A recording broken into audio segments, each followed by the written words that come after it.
Hey everyone, Sean here from ILWMI.com. Yesterday I posted my first podcast, kind of an intro podcast. Today I want to go over some of my delusions that I had. One day I listed all the delusions that I had, and I found out I had about 200 to 300 different delusions. I'll go over a few of them right now. One time I was at a party, and it was around Halloween of 2010. This is when I first got picked up and went to a psych ward.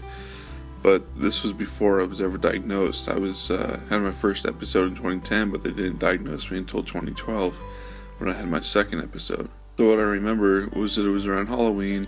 We had like a 3-day streak of party. I had a fight all night with one of my friends.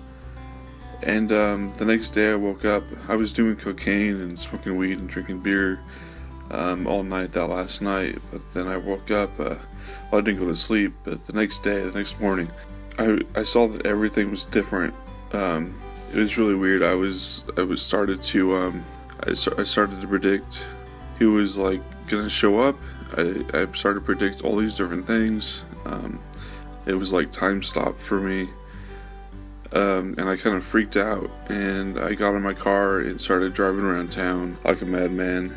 I remember going to this one empty field because I thought I lived over there. I lived on the other side of town, but for some reason I thought I lived somewhere else. I went to this empty field, and there was this guy with the barometer there, and I think he was flying like mini airplanes, like remote controlled airplanes, and I swear he called me by my first name, and he started telling me all the barometer readings, like how the air was, the weather was, all that kind of stuff, like the air pressure, and then I said thank you. I drove away. I drove to the other side of the field. The field was really big. It was probably like 100 acres. So I kept on driving, and I got to this point, and I saw this big metal pipe, like an underground, like water pipe, and it said, written on it in red spray paint, was the birth of S, and my name starts with S, and so I thought it was directly related to me. It kind of freaked me out, and then I stopped there for a bit. And then all of a sudden I thought there was like a sniper somewhere in the hills trying to aim his rifle at me. And so I got back in my car and I drove as fast as I could through the field. I must have got to like 80 miles an hour. And the next thing I remember, there was these two guys standing in the field wearing blue. And they were just looking at me, and this white butterfly, I was going 80 miles an hour, and this white butterfly floated right by me. I swear it came through my window on the left side and just floated by me in my car, and then floated out the right side of the window. It was really weird, and I drove past the guy with the barometer. I waved bye to him, and I took off. I went straight to Santa Barbara because that's where this monk was, and I had to go see the monk because I thought that I had this crazy spiritual awakening, and I wanted him to explain it to me. So I got to Santa Barbara, and he wasn't there. He was in India, so I had to wait. So I decided to just live in Santa Barbara until he showed up, so I could see him. And so I decided to live in Santa Barbara until he showed up. It was one of those nights during the first week I was in Santa Barbara that I was in a hotel. I completely destroyed the hotel room. I tore off the lights. I broke the bed in half. I got cut while I was taking the light out, and I started bleeding everywhere, so there was blood everywhere. It must have looked like a complete mess to whoever showed up. I even took the Gideon's Bible that they had in there. So that was one of my first episodes. But then I got picked up by the cops because of the hotel room, and they took me to the psych ward. And I was there in the psych ward for about a week, and they didn't diagnose me. I told them I had a spiritual awakening, and I think they believed me, and they just let me go without any medications, without any diagnosis, which worked out for me. I thought that I knew what I was doing, and I thought that I told them what I was doing, and they believed me, and it all worked out. But that led me to believe that I didn't have anything wrong with me, and that I could keep on doing what I was doing. I kept on partying, kept on smoking weed, kept on taking mushrooms.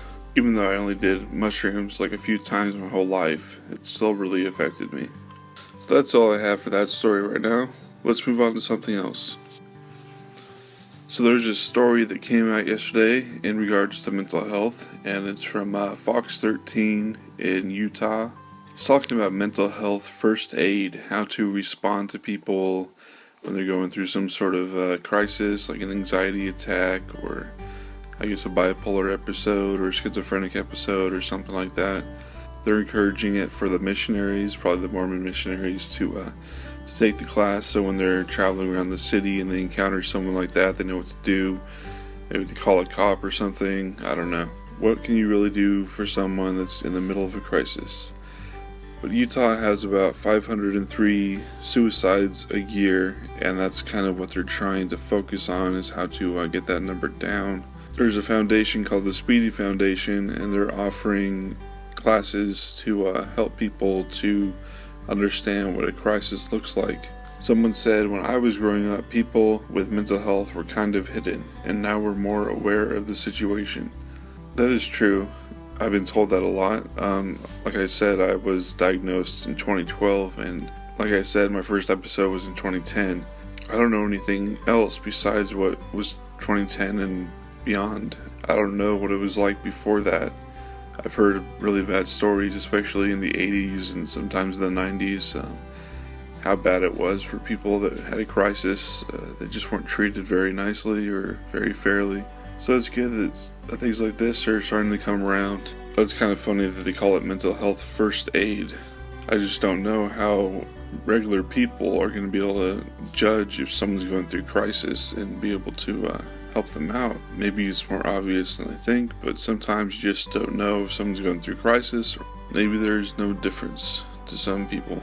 So doing some research to see what candidate is the most mental health friendly. On the Democratic side, it looks like Clinton is, and the Republican side, it used to be John Kasich. Now all we have is Trump. I guess I was looking, and it said that the Iowa governor closed down 2 of the state's 4 mental hospitals. That's insane. A whole state only has 4 mental hospitals. He closed 2. Now Iowa only has 2 mental hospitals. Hillary Clinton says that mental health should be taken as seriously as physical health, and Bernie Sanders calls for a mental health revolution. Not sure what those 2 are planning on for mental health, but Democrats seem to be a little bit more fair about it. And Donald Trump says, we have a tremendous mental health problem. We're closing places all over the world. All over the country they're closing. Nobody's doing anything about that. All they want to do is blame the guns, and it's not the gun that pulls the trigger. Unquote. Well, that sounds very fair. Not sure what he's going to do about it though. But anyway, I'm going to talk about something a little more fun now. Last night, or early this morning, I had some crazy dreams where I was flying around. I was completely lucid. I was with one of my old friends, and we were just flying around. We were in this snowy village, and there were 2 moons. There was a full moon and a crescent moon. They were on opposite sides of each other. I was helping him fly. He was helping me fly. We were just flying around. We went into like a hotel, and there was this book there. And it was like a phone and address book, and we opened up and saw a number there, and I'm not going to say the number, but it was I still remember it, and it was very vivid. And I remember thinking at the time that I was reading it that I was like, I'm dreaming, this is a number, I'm going to memorize it, and I did. So I'm not sure what to do with that kind of information, but it sure was interesting. The night before that, I was flying around spaceships all night. It was super strange and just all sorts of fun. That happens every once in a while. It's just an amazing experience. Makes me think a lot. But the flying dreams, the lucid dreams are always interesting. I always learn something about myself, my deep inner psyche, and I think I see what I think people think of me a little bit more clear. I'm not saying I can tell what they're thinking about me, but I think that I see what I think about them thinking about me, if that makes any sense. So maybe I should just stop the projection on other people, but at least I can see myself a little bit more clearly now. So I'm hoping today's going to be a good day. I know that getting involved more in my art, in my projects is helping me a lot, helping me get off the focus of myself and just sitting there and dwell. I do believe that half of a mental illness is partly manufactured in our own heads. My psychiatrist said that it was that's the psychological part. So we gotta watch that. We gotta make sure that we're being involved in things that keep us busy and keep us creative and keep us contributing and just making us have a good life. There's nothing worse than just sitting there and dwelling on your problems and thinking how much you hurt. I've done that so much, and I still do that too much. Sometimes I just sit there and dwell on the pain and I can't get anything done. So I'm learning to get things done early, try to exercise a little bit more than I'm used to, always trying to eat better. But I just know that keeping involved and basically just distracting myself so I don't cave in is one of the biggest things for me. So I hope you guys will take care, and you can always contact me if you want to at ILWMI.contact@gmail.com, and you can always go to my website at ilivewithmentalillness.com and contact me there and sign up for our newsletter. Thanks for listening. I will talk to you soon, and stay happy.